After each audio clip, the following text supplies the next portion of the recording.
प्रश्न 10। एक लंबवृत्तीय शंकु के आधार की त्रिज्या 10 सेंटीमीटर और तिरछी ऊंचाई 15 सेंटीमीटर है। शंकु का आयतन तथा कुल पृष्ठ क्षेत्रफल ज्ञात करें।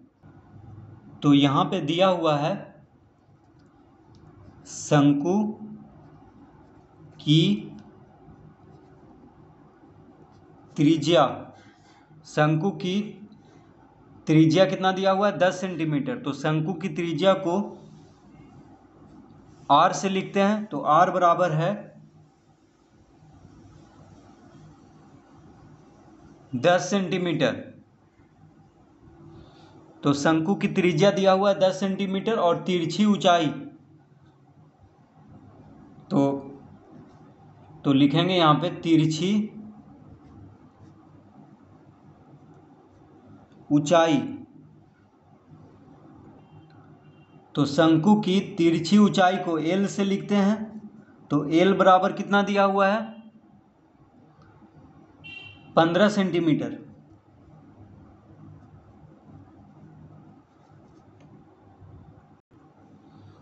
शंकु की तिरछी ऊंचाई या तिर्यक ऊंचाई कह सकते हैं इसको। तो शंकु की तिरछी ऊंचाई को L से लिखते हैं। तो L बराबर हो गया 15 सेंटीमीटर। क्या निकालना है यहाँ पे? शंकु का आयतन और कुल पृष्ठ क्षेत्रफल। तो देखिए आयतन निकालने के लिए हमको पहले ऊंचाई चाहिए। तिरछी ऊंचाई दिया हुआ है, लेकिन शंकु का आयतन ज्ञात करने के लिए क्या क्या चाहिए? त्रिज्या चाहिए और ऊंचाई चाहिए। तो ऊंचाई पहले हम ज्ञात करेंगे यहाँ पे। तो ऊंचाई को तो लिखेंगे शंकु की ऊंचाई। तो शंकु की ऊंचाई को h से लिखते हैं। तो h बराबर होता है L square minus R square का अंडर रूट। ठीक है। देखिए शंकु की ऊंचाई एक होता है तिरछी ऊंचाई। तो तिरछी ऊंचाई दिया हुआ है 15 सेंटीमीटर और त्रिज्या दिया हुआ है। तो शंकु की ऊंचाई ज्ञात करने के लिए एक सूत्र होता है under root L square minus R square. L हो गया तिरछी ऊंचाई, यानी तिरछी ऊंचाई का वर्ग माइनस त्रिज्या का वर्ग का अंडर रूट। ठीक है, ये सूत्र होता है under root L square minus R square. L हो गया तिरछी ऊंचाई, R हो गया त्रिज्या। तो पहले हम शंकु की ऊंचाई ज्ञात कर लेंगे। L कितना है? 15। तो 15 का वर्ग माइनस त्रिज्या कितना है? 10।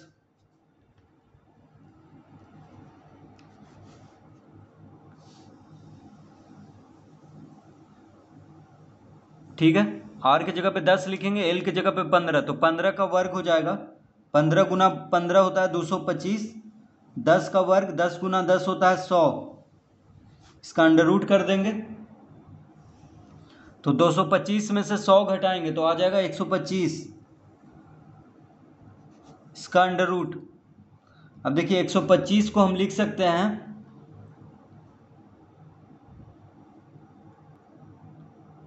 5 गुना 5 गुना 5 का अंडर रूट। इस तरह हम लिख सकते हैं 5 बचे 25, 25 बचे 125। अब अंडर रूट में है तो जोड़ा में से एक बाहर कर लेंगे। तो 5 गुना 5 में से एक 5 बाहर हो गया।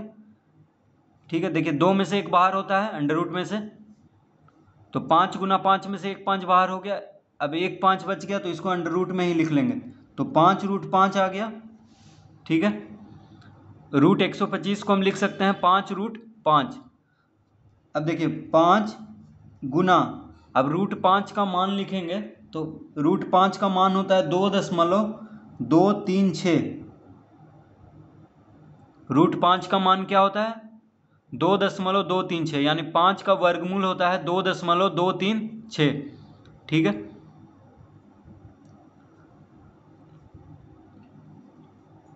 तो वर्गमूल तो नहीं कहेंगे क्योंकि 2.236 गुना 2.236 करेंगे तो 5 तो नहीं आएगा। ठीक है, 10 कुछ कम आएगा।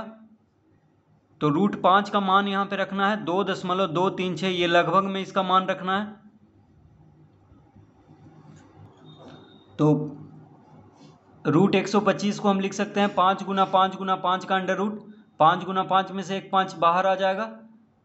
3 5 है तो एक 5 अंडर रूट में ही रहेगा। तो 5 रूट 5 लिख लेंगे। तो √5 का मान होता है 2.236। तो 5 गुना 2.236 करेंगे तो आ जाएगा 11.18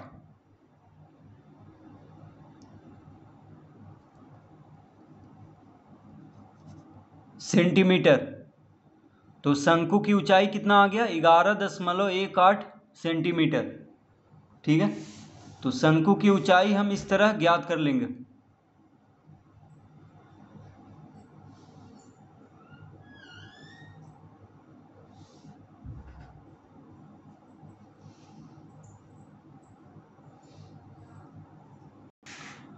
अब शंकु का आयतन ज्ञात करेंगे तो लिखेंगे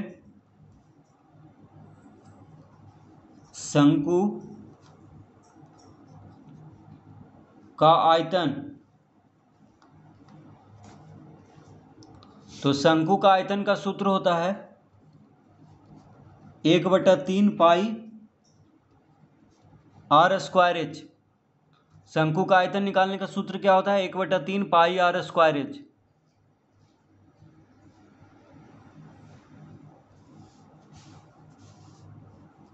तो यहाँ पे हम लिखेंगे 1/3 पाई का मान होता है 22/7 गुना 22/7 लिख लेंगे, गुना शंकु की त्रिज्या को r से लिखते हैं, शंकु की ऊंचाई को h से लिखते हैं। तो शंकु की त्रिज्या कितना दिया हुआ है? 10 सेंटीमीटर। तो 10 का वर्ग कर देंगे यहाँ पे, गुना h, यानी शंकु की ऊंचाई कितना लाए हैं? 11.18 सेंटीमीटर। तो h की जगह पे लिखेंगे 11.18। ठीक है, इस तरह लिख लेंगे। अब इसको गुना करेंगे तो इसको हम लिख लेंगे 22 गुना, देखिए 10 का वर्ग क्या होगा? 100 गुना 1118 हम इसको लिख सकते हैं। दशमलव हटाएंगे तो बटा में क्या आ जाएगा? 100 आएगा। और यहाँ पे हो गया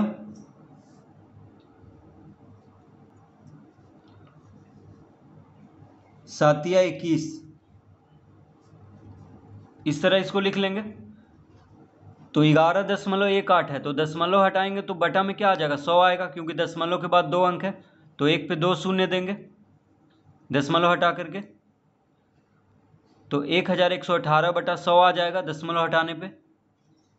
और यहाँ पे देखिए 7 या 21 गुना कर लेंगे नीचे, 10 का वर्ग 100 लिख लेंगे, 100 से 100 कट गया। अब इसको गुना करेंगे तो 1118 गुना 22 करने पे आ जाएगा 24,596। 1118 गुना 22 कितना आएगा? 24,596। बटा में क्या है? 21 है। अब 24,596 को 21 से भाग देंगे तो आ जाएगा 1171। 1171.238 इतना आएगा। ठीक है, 1171.238। तो ये हो गया शंकु का आयतन। तो आयतन घन में होता है तो घन सेंटीमीटर लिख लेंगे। तो 1171.238 घन सेंटीमीटर। तो अब इसको हम लिख सकते हैं 1171.3 घन सेंटीमीटर। तो लगभग में इसको हम लिख लेंगे 1171.3 घन सेंटीमीटर। देखिए यहाँ पे 2 है, 2 के बाद क्या आ गया? 3, 2 से बड़ा आ गया यहाँ पे। तो 2 को 1 बढ़ा करके दशमलव के 1 स्थान तक ही इसको इस तरह लिख लेंगे लगभग में। तो 1171.3 घन सेंटीमीटर इसका आयतन होगा शंकु का। अब कह रहा है कुल पृष्ठ क्षेत्रफल। तो लिखेंगे शंकु का कुल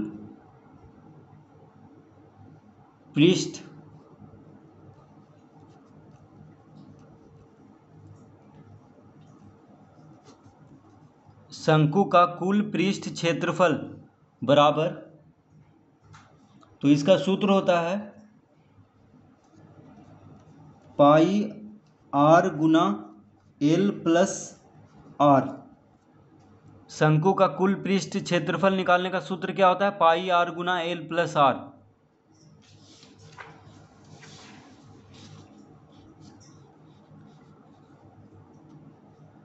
तो पाई का मान होता है 22/7 गुना आर यानी त्रिज्या। त्रिज्या कितना दिया हुआ है शंकु का? 10 सेंटीमीटर, तो 10 लिख लेंगे। एल कितना दिया हुआ है? तिरछी ऊंचाई है 15 सेंटीमीटर, तो 15 लिख लेंगे यहाँ पे। जोड़ त्रिज्या कितना है? 10, इस तरह लिख लेंगे। एल के जगह पे 15, आर के जगह पे 10। पाई का मान होता है 22/7।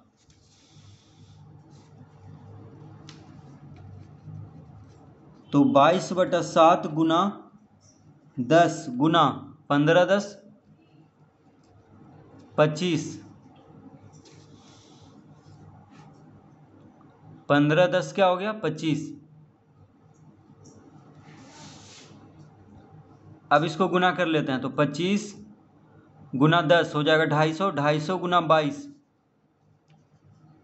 तो देखिए 22 गुना 10 क्या होगा? 220, 220 गुना 25 करेंगे तो आ जाएगा 5500 बटा में क्या है? 7 है, तो 5500 बटा 7। अब 5500 को 7 से भाग देंगे तो आ जाएगा 785.71, 785.71 सब सेंटीमीटर में था, तो क्षेत्रफल वर्ग में होता है, यानी वर्ग सेंटीमीटर हो जाएगा। तो 785.71 वर्ग सेंटीमीटर क्या होगा? शंकु का कुल पृष्ठ क्षेत्रफल।